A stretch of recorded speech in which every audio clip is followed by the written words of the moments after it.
All right, now let's march in place. Balance class at the Huntsville Madison County Senior Center looks a little different these days. I really had no idea what I was in store for. March wide. Charlotte Hudson teaches her class through a computer screen. We finally got that, well, I don't say we have it perfected yet, but anyway, we got it up and running, but it took a while. The Huntsville Madison County Senior Center was forced to turn off the lights as many rooms sat empty for the last year because of the pandemic. For some seniors, they come here on a daily basis when it's open. The people that they associate with every day, that's their family.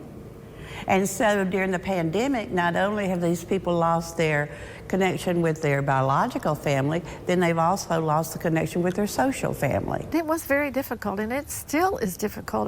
Our poor driveway and our parking lot is empty, and our halls are empty.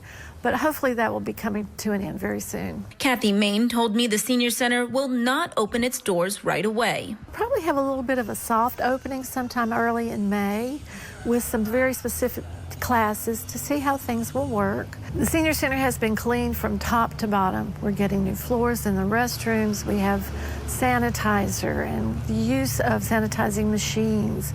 Everyone will be required to wear a mask, and we will have folks give proof of their vaccinations. The Senior Center is asking its members to send a picture of their CDC vaccination card. That way, when they come to scan in, they know they're vaccinated. Our population is one of the most fragile, and we want to do all that we can to make sure that they are safe. Hudson says she's excited for the day when she can see her balance class family in person. I'm really looking forward to when we can be back together, you know, and see each other and say, hey, how's your grandbaby doing? You know, oh, I notice you're kind of limping today. You know, what's going on with you? You know, just having that personal contact. Let's go back the other way. It will be a joyous day.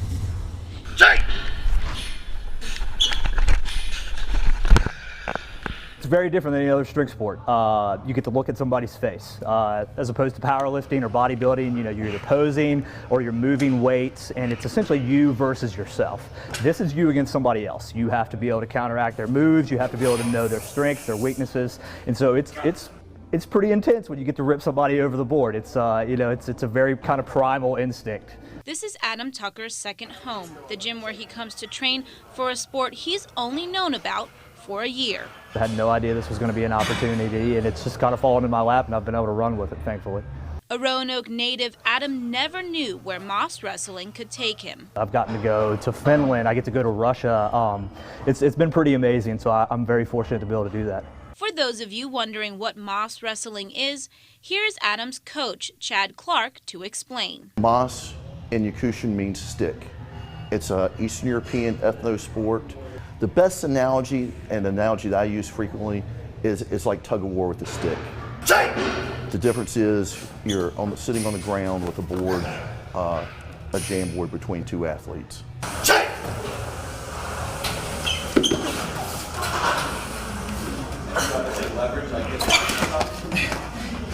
There's three ways you can win. I can pull you over the board.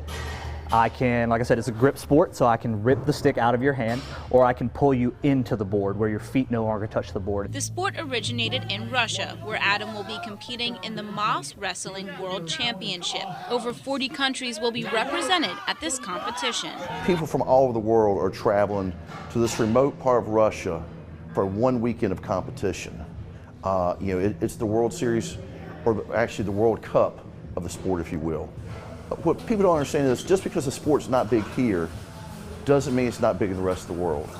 You know, to these people, they take so much pride in small sports like this. This has been one of the hardest things that I've done as far as my prep, because I've actually had to cut weight.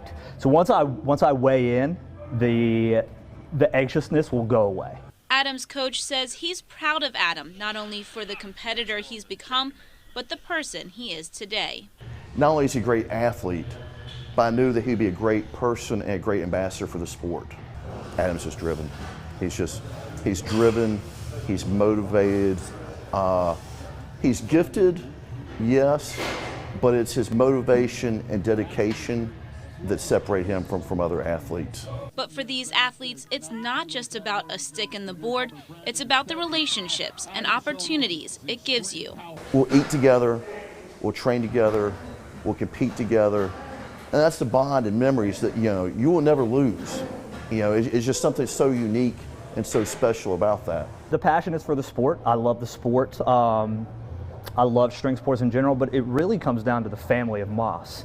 You get people all over the world that you know and you're friends with. And so, I have people from South America, I have people from Finland, I have people from Russia, I have people from Georgia, that I'm friends with now, all because of this sport, that's really what my passion is that people from all over the country, all over the world can come together just by a stick and a board.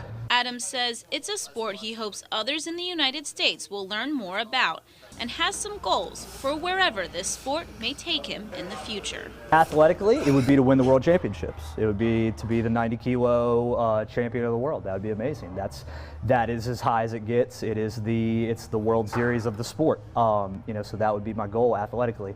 As far as personally, it's to continue to make friends all over the world. That's really what it's about for me. The sounds of metal, the smell of bacon, and the excitement of seeing an image on your computer screen come to life. What do these things have in common? It's all part of a camp teaching 60 Madison County middle school students life and workforce skills. The camp focuses on 3 areas: welding. I'm learning a stick weld and how to properly do it with safety and everything. And we're doing E's and W's.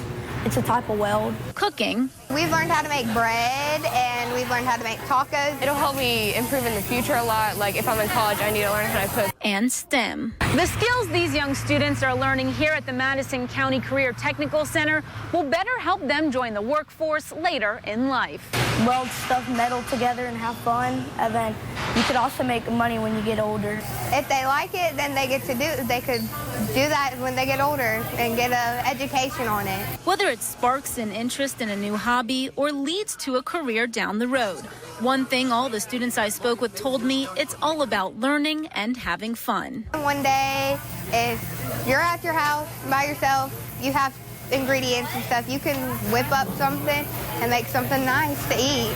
In Madison County, Sophia Borrelli, Way 31 News. Watching my 20-month-old daughter struggle and hurt. There was one night I was holding my little girl and she was just crying. And I had done everything I could do for her. And she just laid on my shoulder and just cried until she just fell asleep. Mahala Barnes told me she was scared when she and her husband received their positive coronavirus test results. She said her whole family, including her 3 young children, all experienced coronavirus symptoms. Her 20-month-old twins were born premature, so Barnes worried her biggest fear could have been a reality. My whole thing this entire time has been, I don't ever want to see one of my children on a ventilator again. You just don't. As a mother, you don't want to see that. And I don't want to see that for anybody. Barnes said even before her test came back positive, she was feeling symptoms. Fever, chills, extreme body aches. Like I didn't even think I could get out of the bed. Barnes says even though she had severe symptoms, she was more worried about her children. It scared me because I didn't know what to expect for them. Luckily, they just had the GI problems and they didn't have the respiratory symptoms. But I think the biggest message that people need to understand right now is that it can infect anybody and you don't know how your body is going to react to it. She has a message for the community after sharing what her family has gone through. It's not worth it. We will wear the mask. We will social distance. We will sanitize. We will do our part because I don't want anyone else to have to experience what we have.